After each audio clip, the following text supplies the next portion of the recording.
morning, class 9. Today, in our last class, we have discussed about object-oriented programming and the four basic principles of object-oriented programming.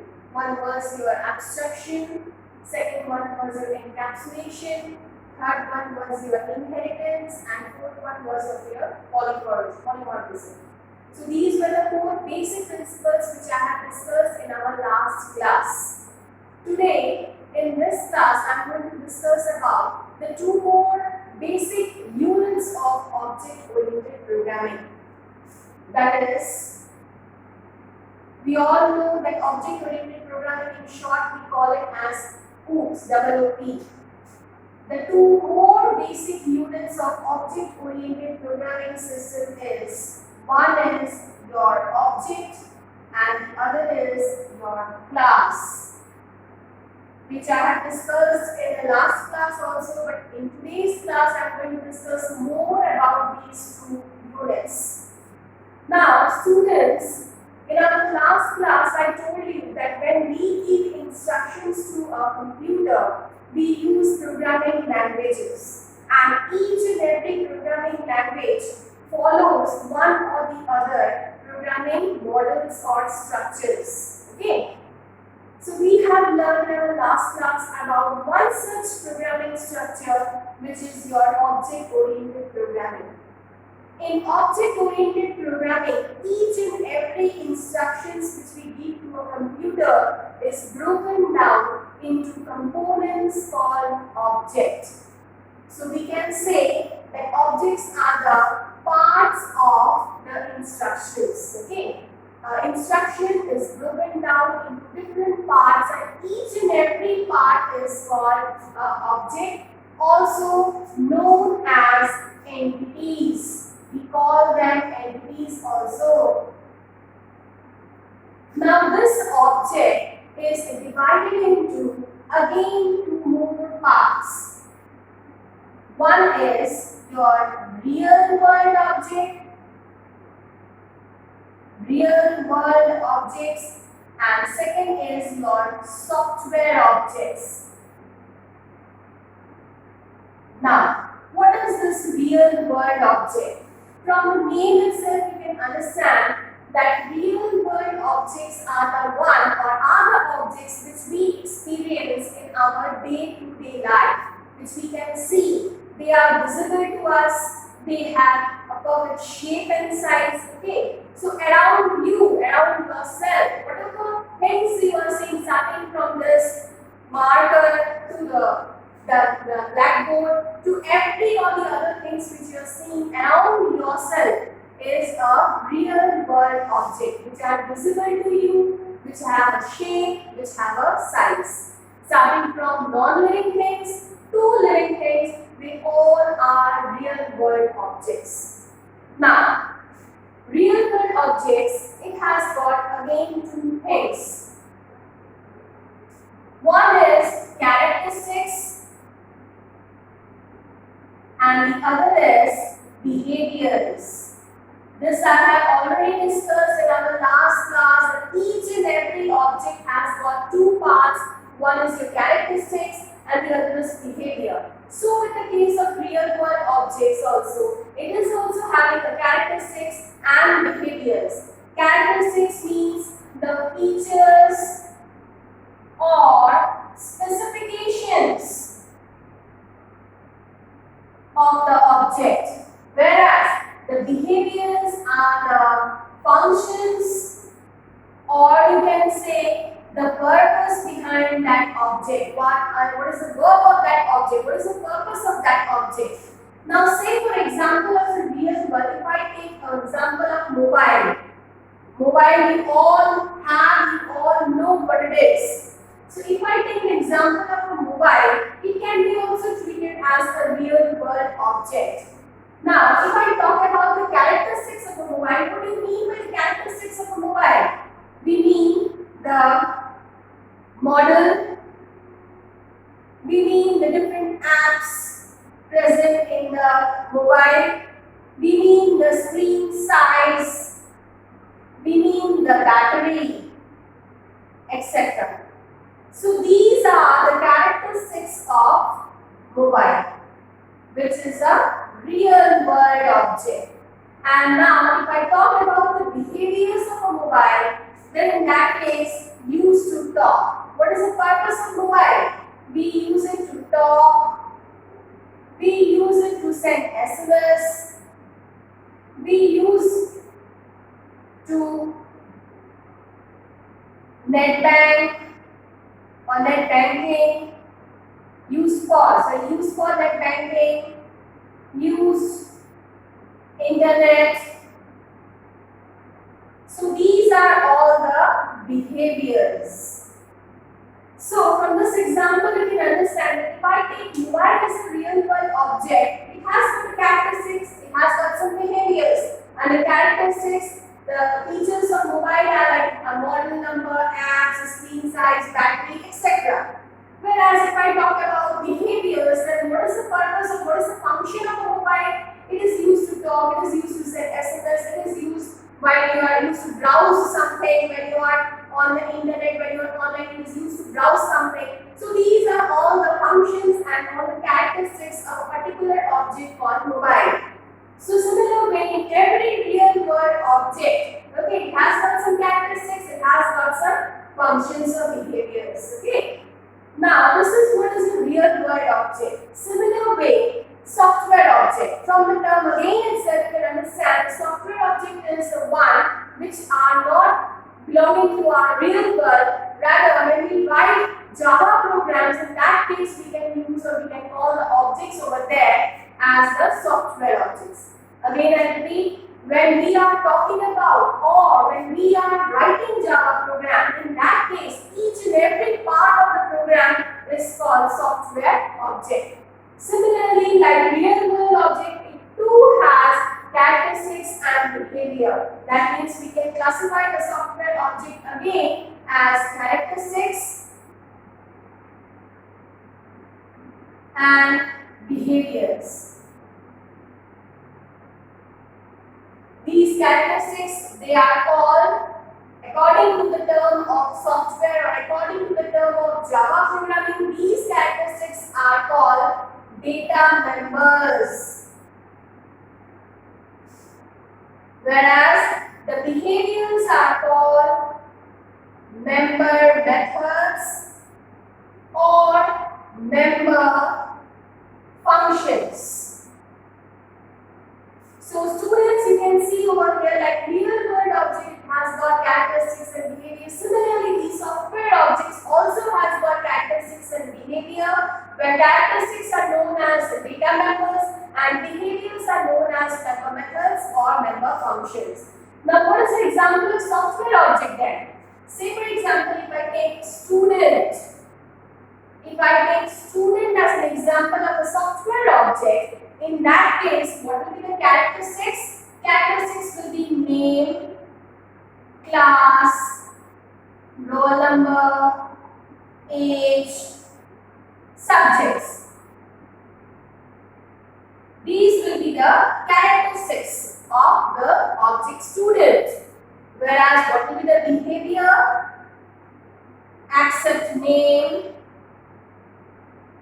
read name,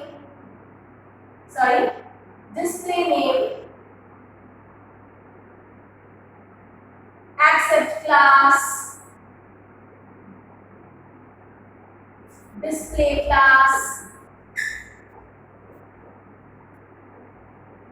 read, write, debate, etc. These are the behaviors of the object student. So you can see both the examples of a real world object and the software object, that both of them are having their respective characteristics and the respective behaviors. In case of real world also, it has got some characteristics and behaviors. Similarly, in case of students or software object, they too have some characteristics and some behaviors. So from this you can make out very clearly that each and every object, whether it be real world object or software objects, every one of them have some characteristics and some behavior. Also, one more thing is, along with characteristics characteristics and behavior, they too have one more common thing that is called identity. Identity. That means the unique name which is given to each and every object. Like say for example, mobile is a unique name. Okay. Similarly, student, if I take one example of a student like Raj or Rahul. So these are the unique names which I am giving to that particular object. And as mobile, if I say Vivo or Oppo or Samsung or Sony, these are all the different names or identities of the object respectively. Okay. So each and every object, they have got three names. One is the characteristics, the other is the behavior, and the third one is your identity. So student, again repeating, each and every object has got characteristics, which is also the state of an object. That means what all features or what all data it is having. Second is your behaviors or functions. And third is your identity, which is a unique name given to each and every object, whether it be real world object, whether it be software object. Okay. Now, next, we all know in our last class also, we have seen that objects can be numerous, unlimited objects can be there. Okay. Now, say for example, I am taking two objects. One is your object 1 and the other is your object 2. Now, I told you before also, and again I am repeating, that each and every object has got two parts. One is your data and the other is your functions. Data means the characteristics and functions are the behaviors, and this object 1 is the identity. Whether it be object 1 or object 2, both are the identity. That means the unique names given to each and every object. And within the object, there is one data and the other is your functions. Now, the purpose behind showing me this two object is, see, there are two objects, say for example. Naturally, the communication will be there between these two objects. That means it is going to pass some information, send some information, or in a similar way it is going to receive some information. Like when you are communicating with your friends, what happens? You give some information to that friend, your friends gives information to you back. So in that way, communication or interaction goes on between you and your friend. So similarly over here also, when there are two objects or more than two objects, communication takes place by passing information. Communication, this is a communication. This is a communication, and communication takes place by passing information. So this mechanism or the process by which one object communicates with the other object, that is, sends or receives instructions or information, by passing the values or passing information, the whole process is called message passing. So students, you can see, like when you are communicating with your friends by passing information, sending and receiving information, similarly these objects also communicate. When there are two or more than two objects, they too communicate with each other by passing information. They too send information, they too receive information. So in this case, the whole process of communication is called message passing. It's very important, message passing is. Okay. For communication between two or more objects. Next is our second unit of object-oriented programming. This was our first unit, that is object, and the second unit of object is class. Class, it can be defined in many ways, like object was defined.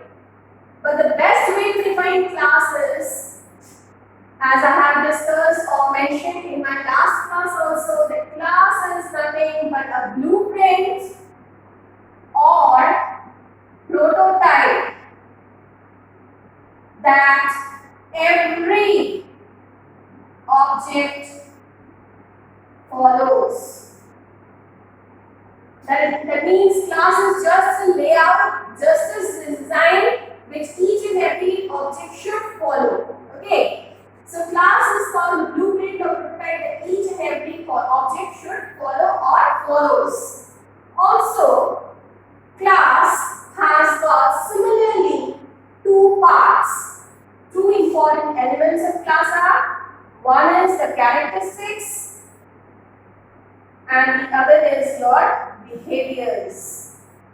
So you can now see like objects, they too were having characteristics and behavior.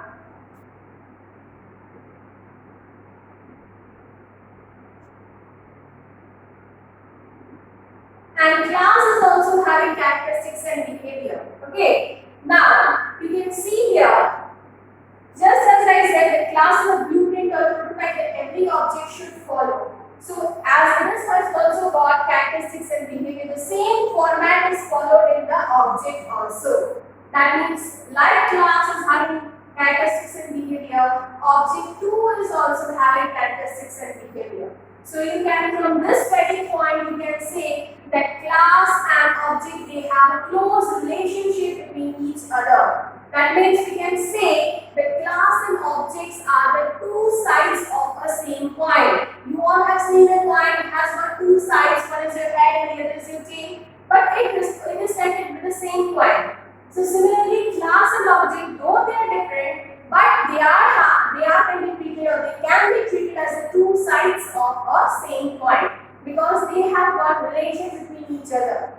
That is, without class, object cannot exist, and without object, a class is useless one. Okay, so they both are having close relationship between each other, and just because they have the same, they follow the same prototype. That is, class is also having characteristics and behavior. Similarly, objects do have got characteristics and behavior. That's why we can say that class and objects are dependent upon each other. Okay. Now, what will be the example of a class?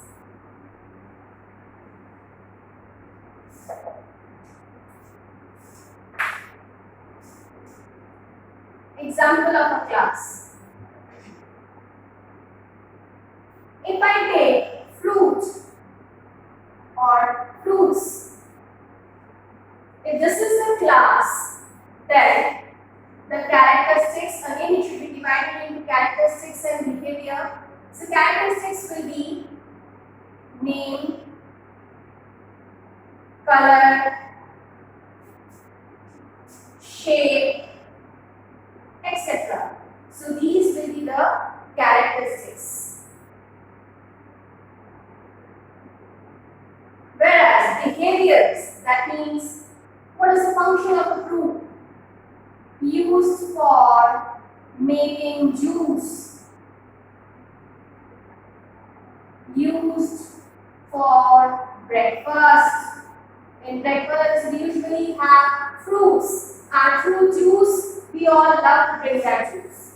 So used for making juice, used for breakfast, used in many festive occasions.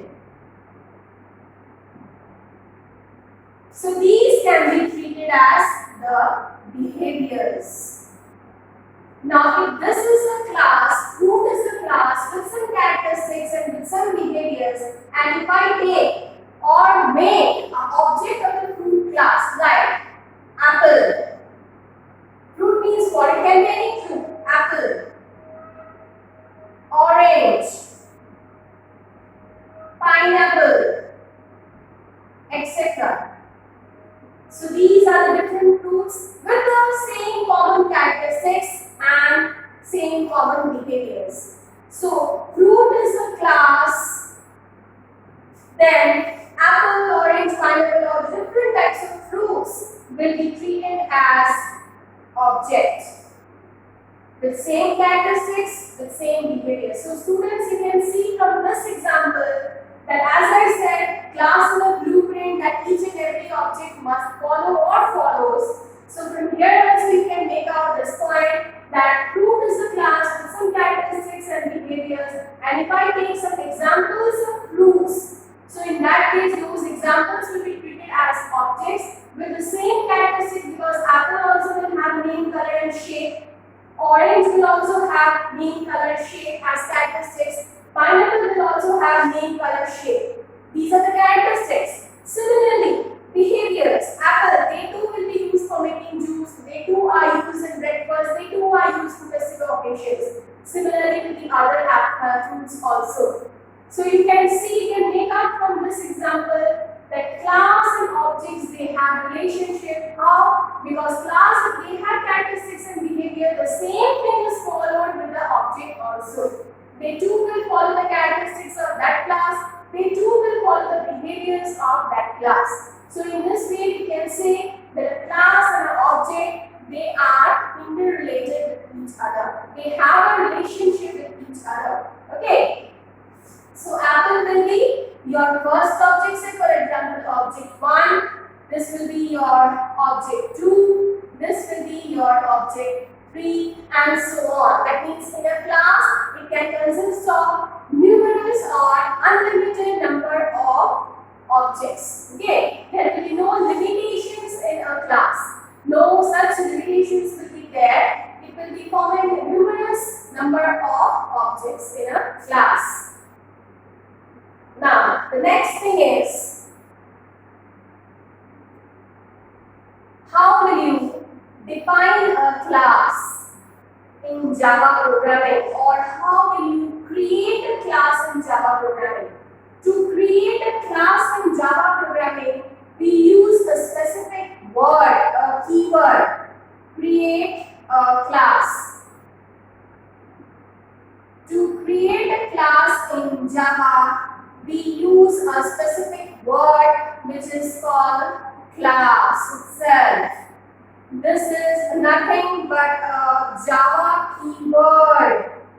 It is a Java keyword which you are going to learn further in your next chapter. That is a keyword used to define or create a class for the first time. So see, for example, just now which I have shown you an example of a fruit class. So if I want to create a fruit class in Java, for that I am going to use this keyword class along with the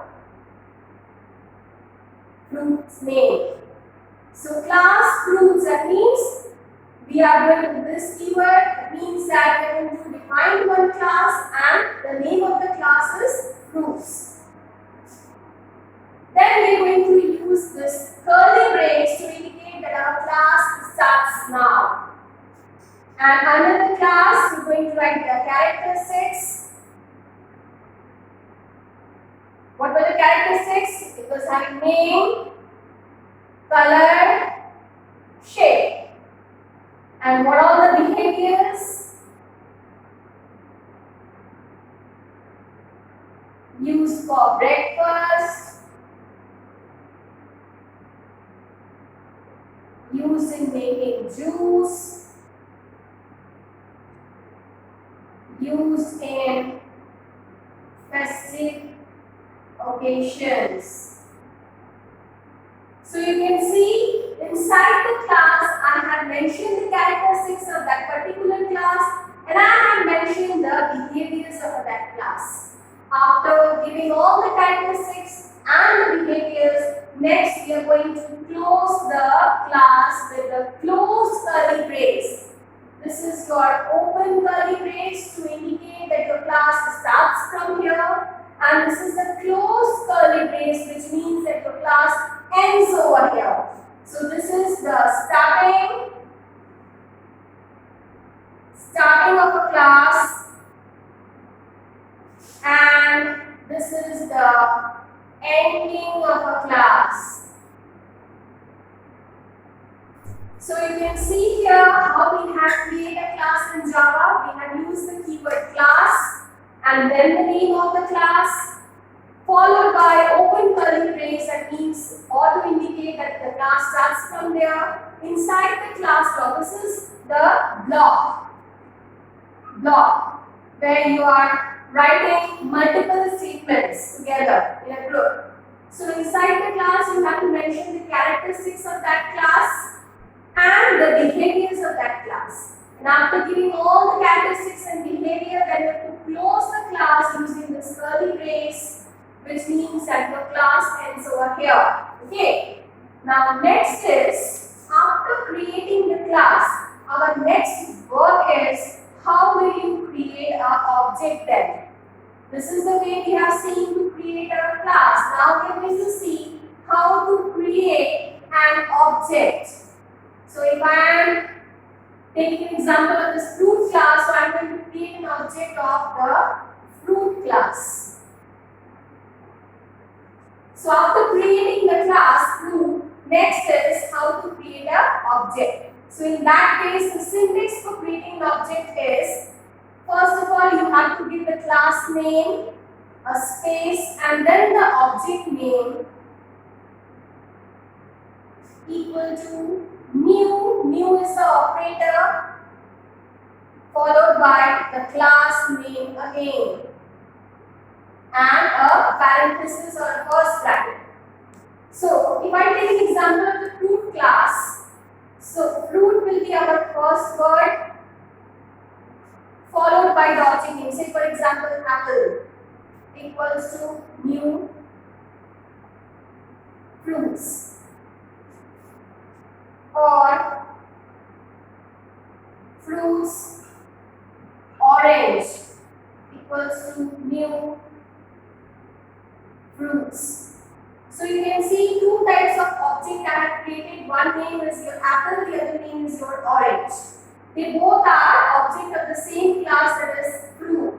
Now you can see here, when we are declaring an object of the fruit class or naming an object of that class, this is called declaration. Declaration of an object. When we are giving a name, when we are giving an identification to that object of the class, it is called declaration. And after declaring the name of the object, we have to give some space to that object in the computer memory, and the space allocation is done with the help of this new operator. It is used to allocate space. It gives space to this new object which you have created, and also it refers this object with the class. That means it links the object with the class. Now this apple object is going to link or refer to this fruit class. Similarly over here also, this is your declaration part. After declaring with the help of new operator, we are going to give some space and we are going to refer this orange class with the fruit class. Okay. And the whole process over here, when we are declaring an object, we are giving a name, we are allocating a space, we are referring it to the fruit class. This whole process is called instantiation.